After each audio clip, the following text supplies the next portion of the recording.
Bienvenidos a El Debate. Si analizas la historia del deporte de competición, bueno, desde sus orígenes más primitivos, la única métrica irrefutable, el único objetivo real, es ganar. Claro, ganar es el fin absoluto. Pero, a ver, si eso es una verdad tan irrefutable, ¿por qué el equipo más exitoso de la historia moderna a veces despide a sus entrenadores justo después de ganar títulos, si el juego no convence? Exacto. Y en la otra cara de la moneda, porque su mayor rival histórico ha llegado a celebrar temporadas en blanco sin ganar nada, si sienten que al menos han sido fieles a su estilo. Hoy analizamos qué define verdaderamente la grandeza de una institución deportiva. Y lo vamos a hacer en una comparación feroz, cara a cara, a través de la histórica rivalidad entre el Real Madrid y el Fútbol Club Barcelona. Vamos a diseccionar dos formas diametralmente opuestas de entender el éxito, la identidad y el poder. Eso es. Yo defiendo la perspectiva empírica. O sea, estoy totalmente segura de que el Real Madrid es la máxima institución deportiva precisamente por su pragmatismo implacable, su capacidad para adaptar cualquier variable con un único fin, que es la victoria. Ya. Y yo defiendo la perspectiva ideológica. Yo estoy convencido de que la grandeza del Barcelona es mucho más profunda, porque trasciende el marcador, se fundamenta en su identidad cultural y en haber alterado para siempre la estética del propio deporte. A ver, vamos a entrar directamente en materia. El problema de juzgar a un club de fútbol como si fuera, no sé, una escuela de arte, es que olvidas la premisa del juego. El deporte de élite es un entorno de suma cero. Tú ganas, el otro pierde. Éxito que no tiene paralelo. Y fíjate que la clave aquí no es solo que tengan más Copas de Europa que nadie, sino cómo han diseñado la institución para lograrlo. El Real Madrid no se ata a un solo dogma táctico. Si tiene que dominar la posesión durante 90 minutos para asfixiar a un rival menor, pues lo hace. Si tiene que encerrarse atrás, sufrir y aniquilar al mejor equipo de Europa con 3 contraataques fulminantes en 5 minutos, también lo hace.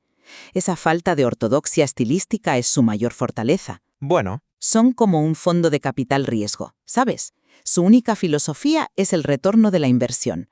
Se adaptan al mercado, al rival y a la época, y esa capacidad de supervivencia darwiniana los convierte, objetivamente, en la cima del deporte. A ver, plantear que el Real Madrid no tiene filosofía es, en sí mismo, un reconocimiento de sus limitaciones. El deporte no es solo el resultado en una hoja de cálculo a final de temporada. ¿Limitaciones? ¿Pero si son los que más ganan? Sí, pero escúchame. Desde que Joan Gamper fundó el Barcelona, y especialmente con la llegada de Johan Cruyff en los 70, el club tomó una decisión radical. El cómo importa tanto o más que el qué. El Barcelona no es un fondo de capital riesgo, es una marca patrimonial. Es como un reloj suizo de altísima precisión. Ya estamos con el romanticismo. No, no es romanticismo, es identidad. Si le cambias el mecanismo interno al reloj para hacerlo más barato o más rápido, destruyes la razón misma de su existencia. El Barça instauró una ideología basada en el juego de posición. Y esto no es simplemente dar pases bonitos, ¿eh? Ya. Es una estructura matemática en el campo. Se trata de crear superioridades numéricas constantes mediante triángulos. Es usar la posesión como una herramienta defensiva para que el rival no pueda atacarte. Ganar un título siendo infiel a esa idea, en Barcelona, se considera un fracaso conceptual. Pero, a ver, explícame cómo un fracaso conceptual es peor que un fracaso real. Esa es la trampa del romanticismo que te decía. No es una trampa. Sí lo es, te lo compro, vale. El sistema de triángulos, el juego de posición, es visualmente precioso. Pero cuando los intérpretes perfectos de esa sinfonía ya no están, o cuando un rival descifra el código físico para contrarrestarlo, el Barcelona se desmorona.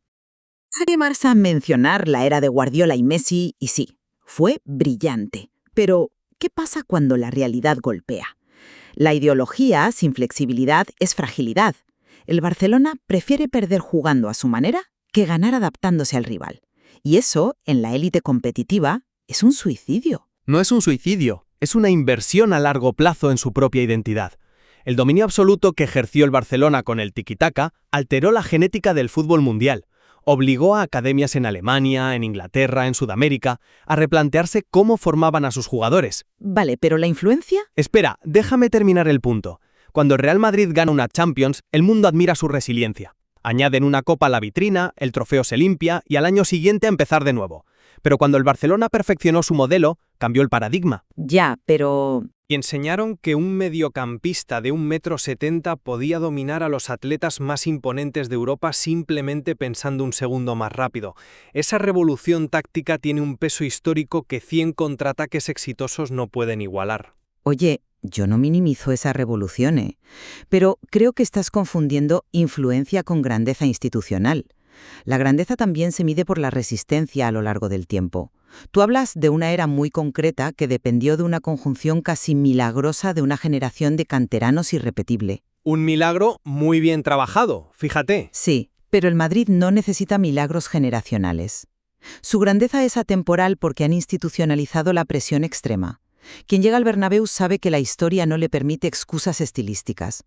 Esa alemanda brutal forja una mentalidad donde la derrota es una crisis existencial inmediata. Y tanto. Y mientras ellos debaten filosofía, el Madrid ya está levantando otra copa. Ya, pero fíjate que esa parálisis que describes, ese debate interno, es exactamente la prueba de que el Barcelona tiene un alma más allá de la maquinaria de trofeos. Un club que solo valora ganar es un club absolutamente vacío la mañana después de una derrota. Yo no diría vacío, pero bueno. Sí, vacío, porque en el deporte todos pierden tarde o temprano.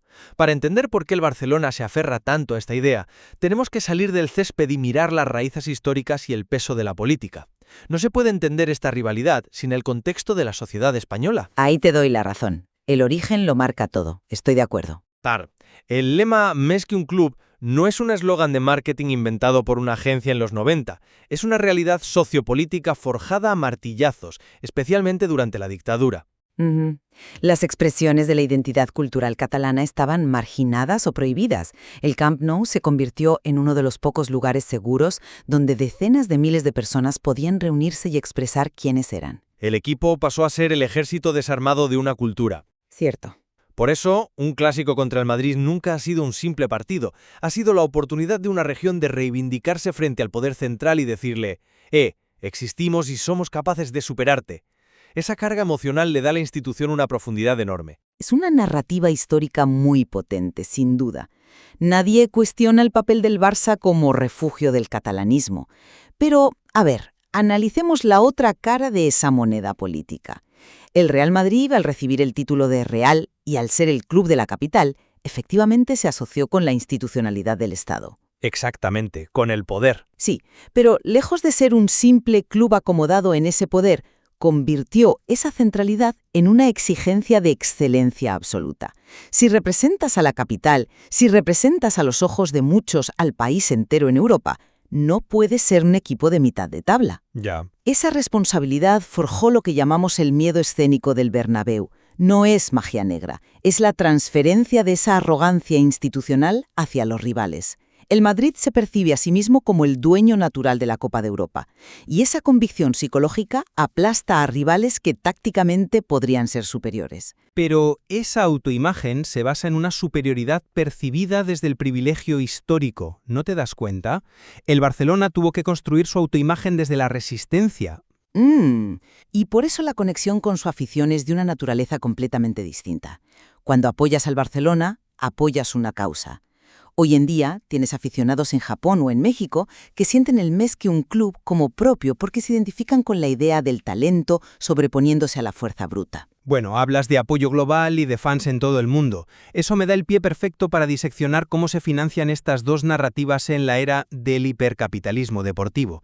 Porque seamos sinceros, el romanticismo cuesta mucho dinero. Ay, ya sabía yo que íbamos a sacar la calculadora. Hombre, claro.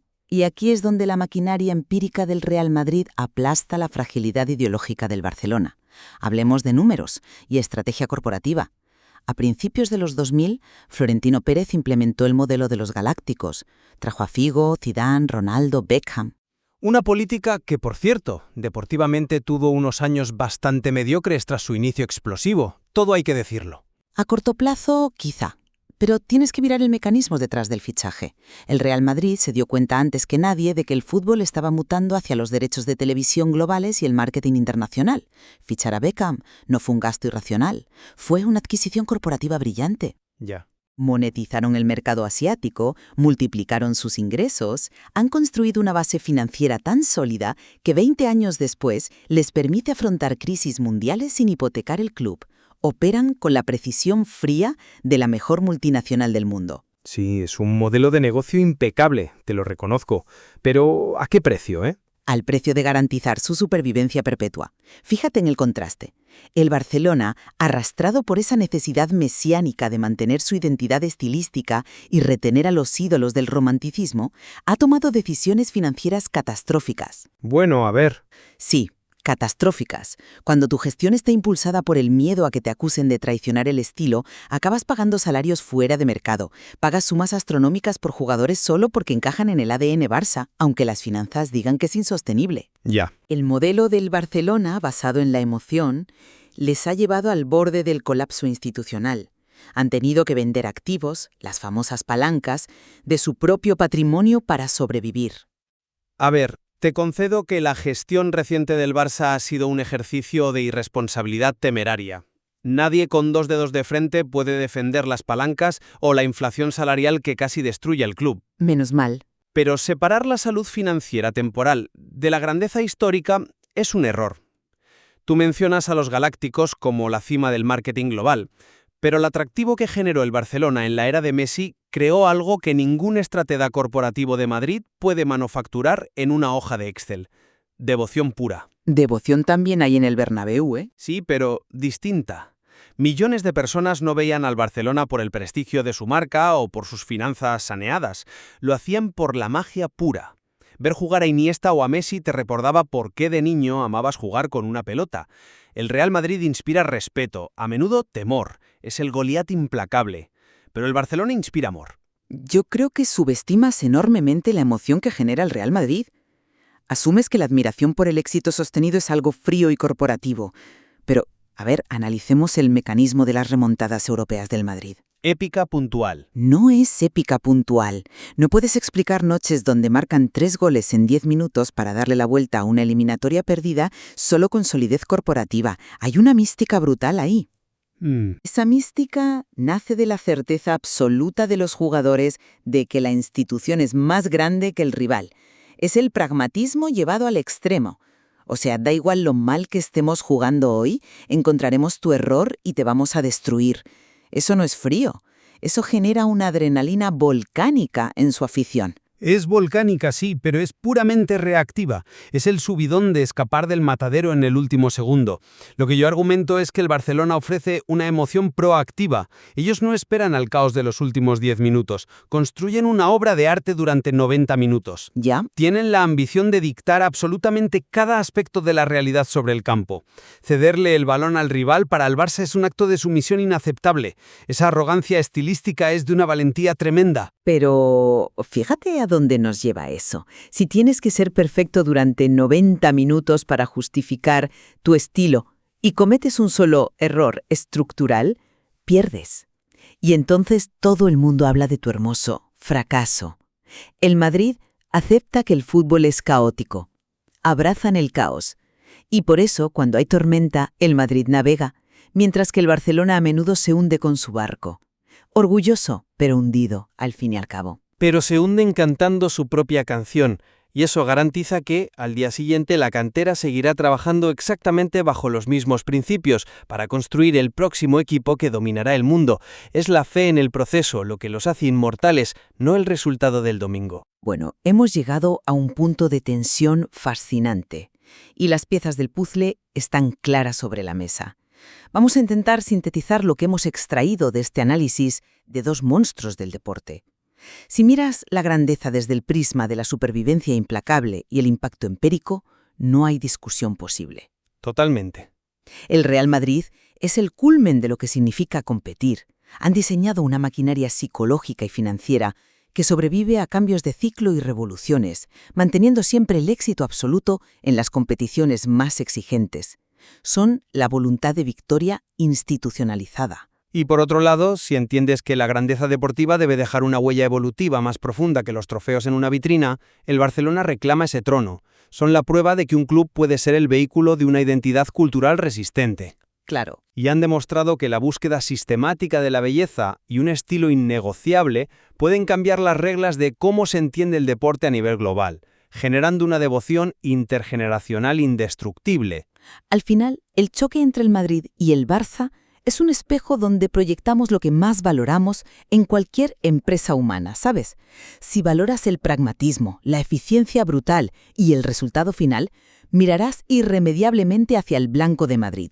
Si valoras el proceso, la coherencia estética y el atrevimiento intelectual, mirarás hacia el azulgrana del Barcelona. Exacto. Es por eso que esta rivalidad es la más grande del deporte. Ninguna de las dos posturas está equivocada. Ofrecen dos formas perfectas, absolutas e incompatibles de entender la grandeza. El pragmatismo extremo del Madrid no brillaría tanto si no tuviera que enfrentarse a la pureza estilística del Barça, y viceversa. Volviendo a la imagen del principio, ¿es la elección entre construir una fortaleza inexpugnable, diseñada para resistir cualquier asedio, o erigir un faro brillante que marca un nuevo camino, aceptando que la luz atrae tormentas? Sugerimos a quienes nos escuchan que observen el próximo duelo entre estas dos filosofías como el choque de dos visiones del mundo. Hasta aquí el debate. ¿Con qué métrica medirán ustedes la grandeza la próxima vez que escuchen el silbato inicial?